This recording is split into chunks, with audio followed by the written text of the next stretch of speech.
चलिए, तो आज का हम लोग टॉपिक पढ़ेंगे स्टैंडर्ड डेविएशन का प्रॉपर्टीज पढ़ना है, ठीक है। उसके बाद फिर ग्रुप डी का साइंस पढ़ेंगे और रीजनिंग। तो चलिए आप लोग कुछ लिखिए, तो लिखिए प्रॉपर्टीज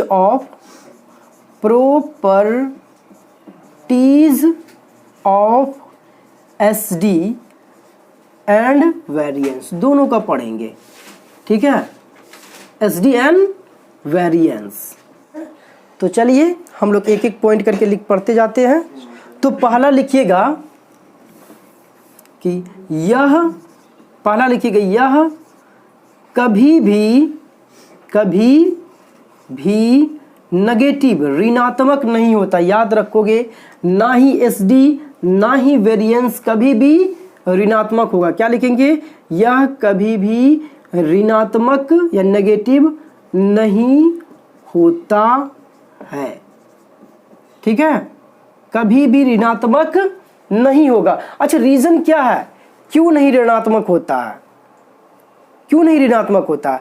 क्योंकि हम लोग जब संख्या में से मीन को घटा के क्या करते हैं, बताओ, स्क्वायर कर देते हैं। और जब स्क्वायर हो जाएगा तो क्या वो ऋणात्मक बचेगा? इसीलिए कभी भी यह ऋणात्मक नहीं होगा। किसी को दिक्कत है? पहला प्रॉपर्टी समझ में आ गया। चलिए दूसरा प्रॉपर्टीज नोट करिएगा। दूसरा प्रॉपर्टीज में लिखना है कि यदि किसी समुच्चय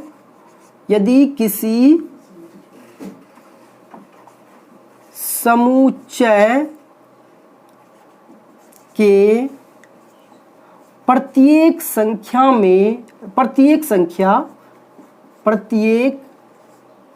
संख्या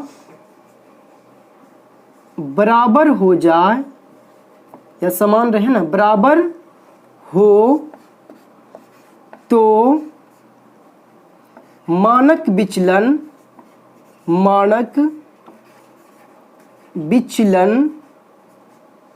तथा,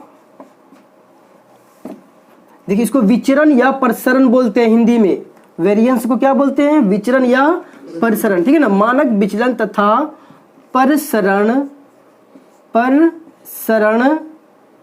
शून्य होगा। क्या हो जाएगा?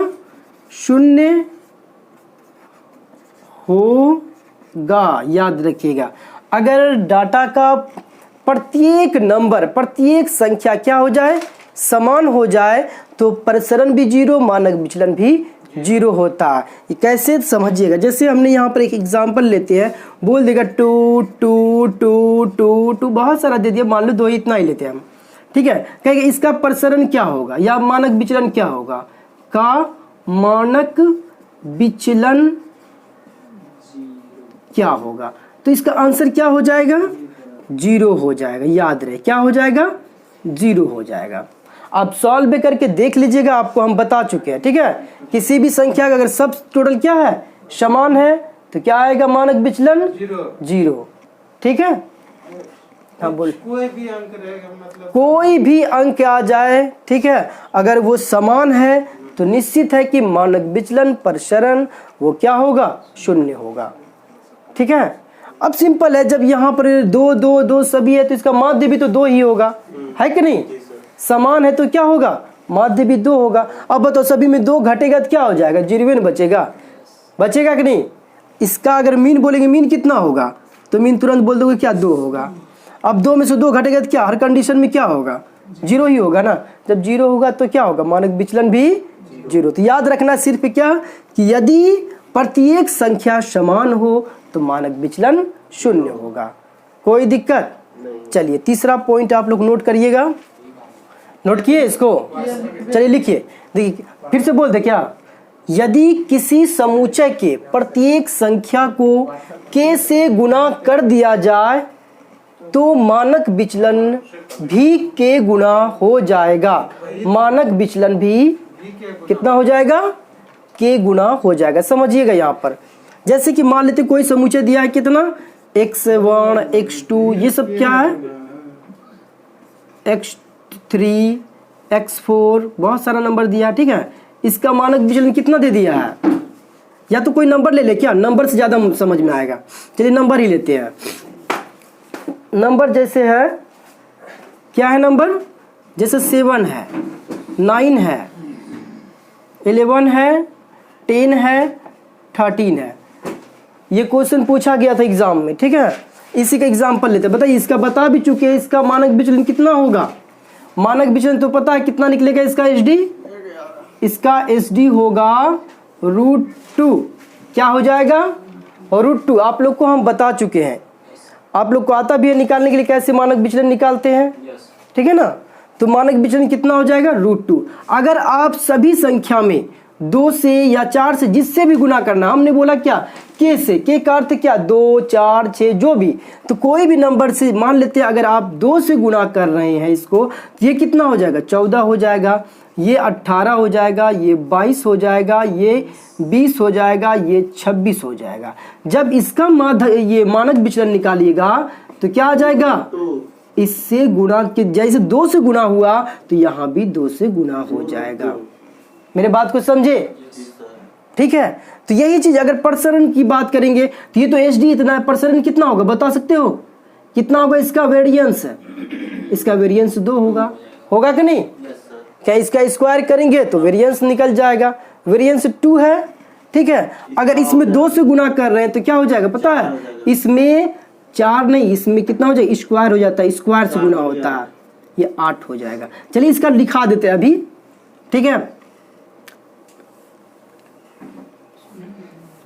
तो कितना हो जाएगा एस डी, के गुना हो जाएगा, इसी में नोट कर लीजिए, तथा, इसी में नोट कर लीजिए, तथा वेरिएंस, वेरिएंस यानी प्रसरण, प्रसरण के स्क्वायर गुना हो जाएगा, प्रसरण क्या हो जाएगा, के स्क्वायर गुना हो जाएगा, ठीक है। इसलिए हमने यहाँ पे अभी समझाए थे, क्या समझाए थे कि अगर यहाँ पर 2 है वेरिएंस प्रसरण, तो यहाँ पर क्या हो जाएगा, के स्क्वायर, मतलब 2 से गुना हो रहा है, यानी 2 स्क्वायर से गुना कर दोगे, कितना हो जाएगा, अब नया वेरिएंस आ जाएगा, कितना, 8 हो जाएगा। 2 दूना 4 और 2।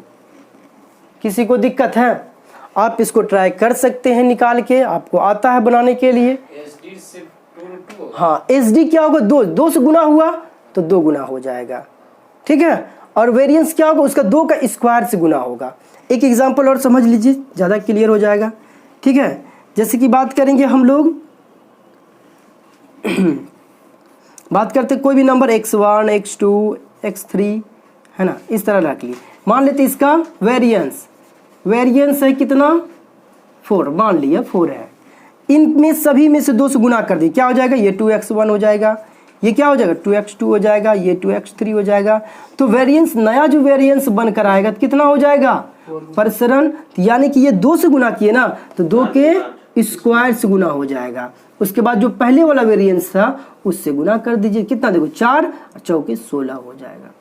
मेरी बात को समझे। एनटीपीसी अगर सेट बनाए होंगे तो इस टाइप का क्वेश्चन मिला भी होगा, x1, x2, x3 करके दिया था, ठीक है। एनटीपीसी में पूछा हुआ था सेम ऐसे ही, यहाँ पर सिर्फ डिजिट की कुछ और था, 10 था कि कितना याद नहीं है, ठीक है। का वेरिएंस इतना है तो इसमें अगर 2 से गुना कर देंगे तो नया वेरिएंस क्या हो जाएगा। तो बात समझ गए होंगे। यहीं पर अगर एचडी की बात करेंगे तो क्या हो जाएगा, सिर्फ 2 गुना होगा। आ रहा समझ में। चलिए अब अगला एक चीज है, समझ लीजिए, अगर हमने क्या किया, गुना किए तो क्या हुआ, गुना हो गया, के से गुना किए तो क्या हुआ, के गुना हो गया एसडी में, वेरिएंस में क्या हो गया, के स्क्वायर से गुना हो गया। लेकिन अगर यहाँ पर लिख दे डिवाइड कर दे तो क्या हो जाएगा, वहां भी क्या हो जाएगा, भाग हो जाएगा। अगर हम प्रत्येक संख्या में के से भाग करते तो एसडी और वेरिएंस में भी क्या करेंगे, भाग कर देंगे। अपने से कर लीजिएगा इसको, 2 से भाग होगा, वेरिएंस में भी होगा। हाँ, 2 से नहीं, 2 स्क्वायर से भाग करना है, कोई दिक्कत। चलिए तो चौथा लिखते अलग, उसको नहीं लिखाते, ठीक है ना, तो चौथा अलग लिखिए। चलिए चौथा लिखिएगा, तो यदि किसी समुच्चय के, लिखिए उसको, यदि किसी समुच्चय के को क्या करना है, के जोड़ दे या घटा देने पर, जोड़ दे या घटा देने पर मानक विचलन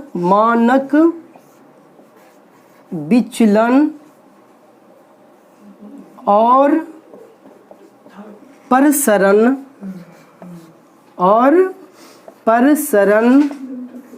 पर कोई प्रभाव नहीं पड़ेगा, कोई प्रभाव नहीं पड़ेगा। समझे?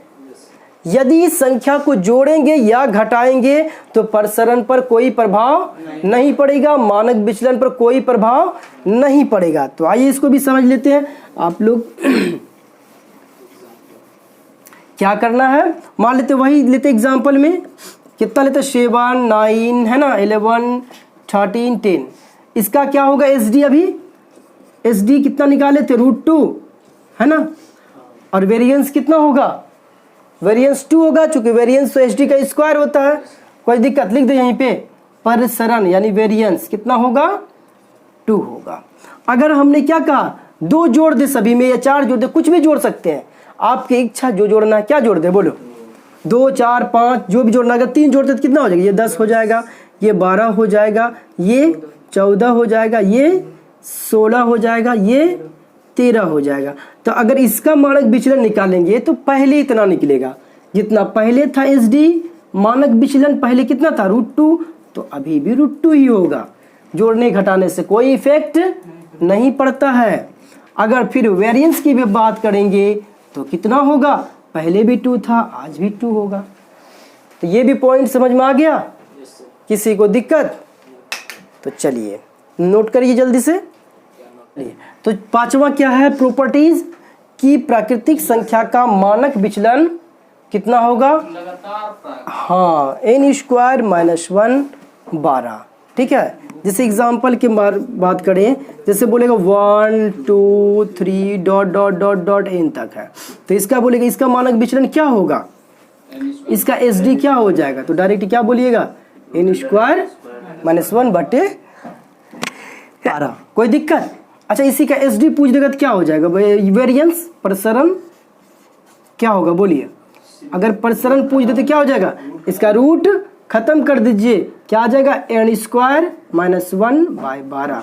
हो सकता है आपसे डायरेक्ट फॉर्मूला पूछ दे, आपसे ये फॉर्मूला पूछा जा सकता है कि प्राकृतिक संख्या का मानक विचलन क्या है, n² - 1/12।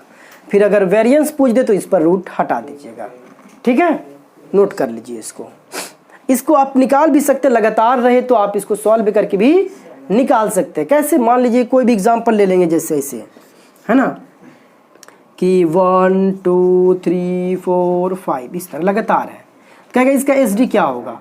तो आप इस फॉर्मूला की मदद से बना सकते हैं। n यहाँ पर क्या है, यहाँ पर n जो लास्ट टाइम तक आया वही 5 तक है, तो 5 लिख दीजिए यहाँ पर। तो कितना हो जाएगा, 5 का स्क्वायर -1 बाई में 12 कर देंगे। तो बताओ कितना हो जाएगा, 25 में से 1 घटेगा तो 24 होगा ना, 24 होगा। 24 को 2 से भाग करें, 12 से भाग करेंगे, कितना आ जाएगा √2। तो जान लो अगर लगातार आए तो क्या हो जाएगा, इसका निकल गया, फार्मूला भी हो गया है कि नहीं। n क्या हुआ सर, n यहाँ पर लास्ट तक बोले 5 तक का निकालने, तो 5 तक का निकाल दिए, 6 तक। अगर हमको 20 तक, मान लो कि बहुत सारा दे दिया ऐसे कि 1 2 3 ... है ना 49 तक, कि इसका मानक विचलन क्या होगा, तो फॉर्मूला पे पुट करके भी निकाल सकते हो। ऐसे तो बहुत समय, एक एक घटाने में समय लगेगा कि नहीं, याद रहे। अगर इस तरह आ जाए बहुत लंबा तो आप क्या कर सकते हैं, इसमें पुट करिए, सॉल्व करिए, आंसर तुरंत लिखा जाइए, है ना। वो प्रोसेस तो एक एक करके घटाते हैं ना, चूंकि फार्मूला इस पर डायरेक्ट पूछ सकता है ट्रिकी के तौर पे, है ना। फिर आप वहां पर n की जगह 49 रखिए, 49 सॉल्व करिए, आपका आंसर आ जाएगा। ठीक है, आप एग्जाम्पल जरूर नोट कर लीजिएगा, इससे क्लियर हो जाएगा। ठीक है, तो प्रॉपर्टीज यहीं तक रखते हैं हम लोग। चलिए।